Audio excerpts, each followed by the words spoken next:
송원재 TV 시작합니다. 국민의힘의 차기 당권 경쟁이 본격화되고 있습니다. 이제 다음 달 초가 되면 정기국회가 끝이 납니다. 국민의힘으로서는 전당대회 준비에 들어가야 합니다. 장제원 의원이 차기 당권 경쟁에는 좀 자유로운 상황이기 때문에 정진석이나 권성동에 비해서는 이렇게 활동폭이 넓을 수밖에 없다라는 겁니다. 장제원 의원을 비롯한 이 친윤 핵심들이 지금 주장하는 것은 전당대회를 더 미룰 이유가 없다. 내년 3월에는 치러야 한다. 다음 달부터 준비에 들어가면 지금 정진석 비대위가 하고 있는 당무감사 또 당협위원장 정비 이 부분을 충분히 마무리할 수 있다. 내년 3월에는 전당대회를 치르자라고 하는 것이고, 또 하나는 전당대회 룰입니다. 가장 핵심은 역선택 방지입니다. 당원과 여론조사 비율을 어떻게 조정할 것이냐. 지금은 당원 비율 70%, 7대 3인데 9대 1이나 100% 당원으로 이번에는 당대표를 뽑자. 이건 당헌 당규를 고쳐야 하는 부분입니다. 이 주장이 설득력을 얻으면서 이제 차기 당권 경쟁이 본격화되었다라고 하는 겁니다. 먼저 정진석 비대위원장은 그러니까 자신은 이제 심판인데 자기가 이 선수로 뛸 수는 없지 않느냐. 자기는 전당대회에 출마하지 않겠다라고 했습니다. 그러니까 정진석 비대위가 내년 3월이면 끝이 납니다. 그래서 내년 3월에 전당대회를 열어야 한다라고 하는 것이고, 더 정진석 비대위를 연장할 이유는 없다라고 하는 것이고, 2024년 4월 총선도 다가와 있는 만큼 그 준비에 들어가야 된다라고 하는 것이고, 역선택 방지를 위한 전당대회 룰까지를 만드는 것, 당협 정비하는 것까지를 정진석 위원장이 맡을 수 있다. 그걸 힘있게 좀 추진해 나가려면 정진석 비대위원장이 당권에 욕심이 있어서는 좀 문제가 있다. 그리고 가장 핵심적인 중요한 것은 정진석 위원장이 차기 당권을 생각을 하고 있고 오랫동안 생각해 왔는데 지지율이 움직이지 않는다라고 하는 겁니다. 역시 지지율이 가장 문제다. 당원들 100%로 뽑는다 하더라도 정진석 위원장의 지지율은 움직이지 않고 있다. 미미한 수준이다. 그래서 정진석 위원장이 이제 당권을 내려놓고 당을 정비하는 데 주력하겠다. 그 다음에 가장 핵심적인 후보가 잠재적인 후보죠. 나경원 전 의원입니다. 나경원 전 의원이 당원들을 대상으로 한 지지율 조사에는 언제나 가장 선두권을 유지를 하고 있습니다. 여전히 윤석열 대통령이 나경원 전 의원에 대해서 저출산 고령사회위원회 부위원장, 기후환경대사 이렇게 공식 직책, 이 뭐 부총리급 이런 직책을 맡겼는데도 불구하고 이게 비상근직입니다. 그래서 당대표에 도전할 수가 있습니다. 또 내년 3월이면 5월, 6월에 비해서는 좀 앞당겨지긴 했지만 이런 직책을 내려놓고 도전할 수도 있습니다. 뭐 4개월 넘게 남았으니까 그런 시간은 충분하다. 나경원 전 의원은 여전히 당원들의 많은 지지를 받고 있다. 그런데 나경원 전 의원은 많은 인터뷰에서 자기가 출마한다, 출마하지 않는다 말 자체를 하지 않고 있습니다. 자기가 말하는 것은 적절하지 않다. 일단 지켜보자. 다른 후보들의 움직임을 한번 지켜보자. 그러니까 나경원 전 의원 같은 경우에는 지금 출마한다라고 말을 할 수는 없습니다. 윤석열 대통령이 이런 공식 직함을 준 데에는 일단 당권 경쟁에서는 거리를 두라라고 하는 시그널입니다. 나경원 전 의원이 그걸 모를 리는 없죠. 그래서 당권 경쟁에 나서겠다라고 말을 할 수는 없습니다. 그런데 나경원 전 의원이 출마하지 않는다라고 또 선을 긋지 않는 이유는 차기 당권 경쟁에서 친윤 대표 주자가 누가 될 것이냐. 그게 쉽지 않다라고 하는 겁니다. 그래서 가능성을 열어두고 기다려보자라고 하는 것입니다. 이게 친윤 대표 선수가 제대로 만들어지지 않을 경우에는 나경원이 직접 나서야 할 상황이 생길지도 모른다라고 하는 것입니다. 이렇게 복잡하게 얽힌 부분들이 하나 둘씩 정리가 되면서 지금은 가장 주목을 받는 후보가 김기현입니다. 김기현 전 원내대표, 그 다음 안철수도 있고 뭐 유승민도 있고 많은 후보들이 있습니다. 김기현에게 가장 관심이 쏠리는 것은 친윤 대표주자로 김기현이 가능하겠느냐라는 겁니다. 일단 김기현에게 장제원을 비롯한 친윤 의원들, 그 다음 나경원 의원도 김기현에게 힘을 실어주는 이런 지금 구도가 만들어지고 있습니다. 이건 김기현에게 기회를 주어보는 것입니다. 김기현이 친윤 대표주자가 될 수 있겠느냐. 지금 전당대회 룰부터 좀 말씀을 드리면 내년 3월로 하자라는 데 많은 의견이 지금 모이고 있습니다. 적어도 4월 안에는 치러야 한다. 더 늦출 이유는 없다. 늦춰서도 안 된다. 총선 준비에 들어가기 위해서는. 그 다음 경선 룰입니다. 역선택을 막아야 한다. 그러기 위해서는 당원 비중을 80%나 90%로 끌어올려야 한다.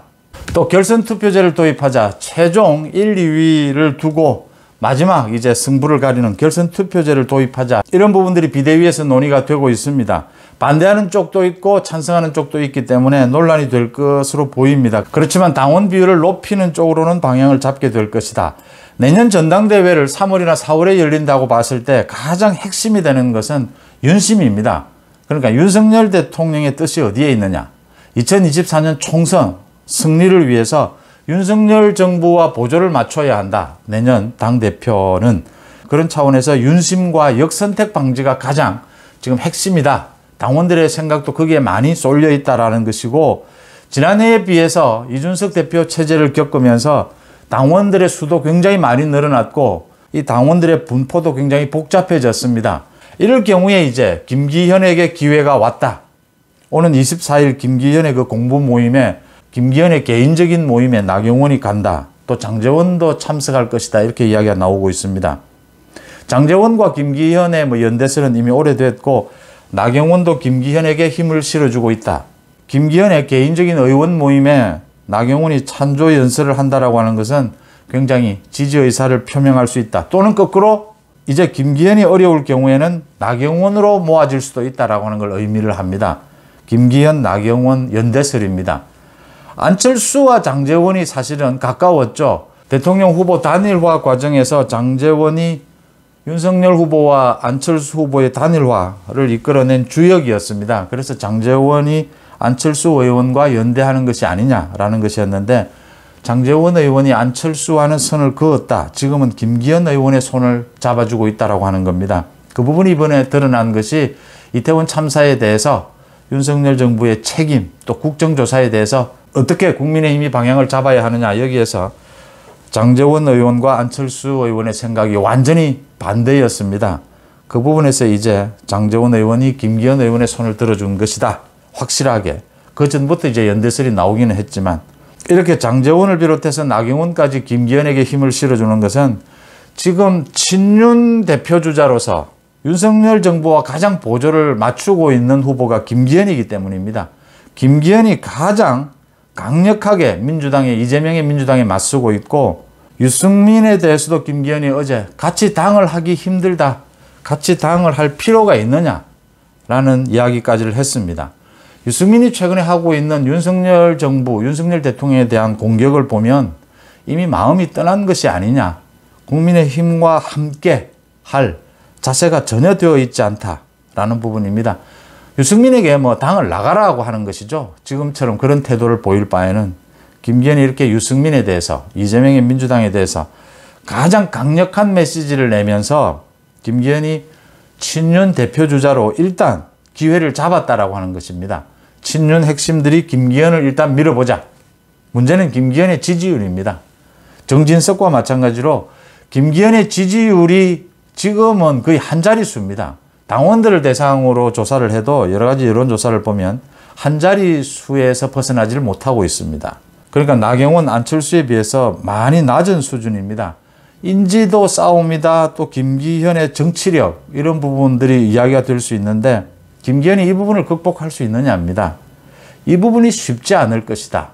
일단 김기현이 가장 친윤 대표주자로서 자신의 자리매김을 하고 강한 메시지를 내면서 안철수와도 정면으로 대립각을 세우고 있습니다. 안철수는 지금 중도층으로의 이 확장, 이 부분을 자신의 강점으로 내세우고 있고 윤석열 정부와 공동정부다, 후보 단일화를 했다, 이 부분을 내세우고 있는데 안철수 의원은 좀 실수를 한 부분이 있습니다.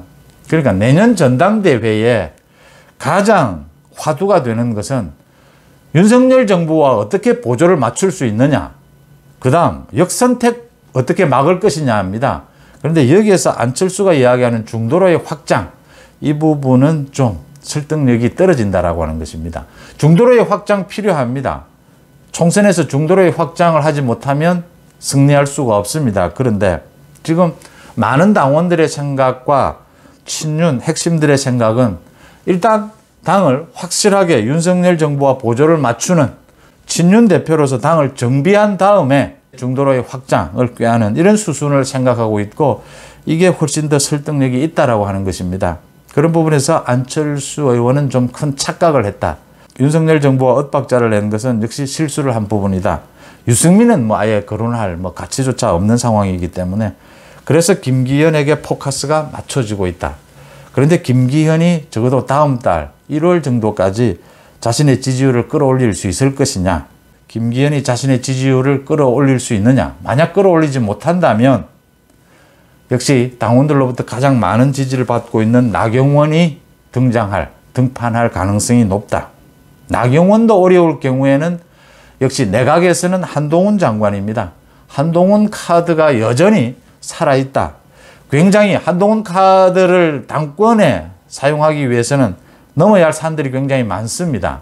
검수완박에 대한 지금 헌법재판소의 재판도 남아있고, 또 이재명, 문재인 등에 대한 사법 처리도 남아있고, 무엇보다도 한동훈 장관은 정치의 경험은 없습니다.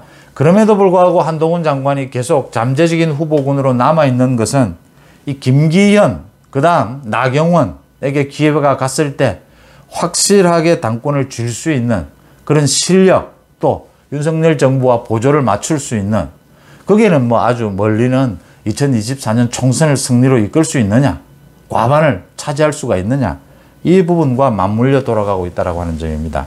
그 부분이 어렵다라고 판단이 될 경우에는 김기현에서 나경원으로, 나경원도 안 될 경우에는 한동훈도 투입할 수 있다라는 부분들이 지금 장기적인 전략으로 제시가 되고 있습니다.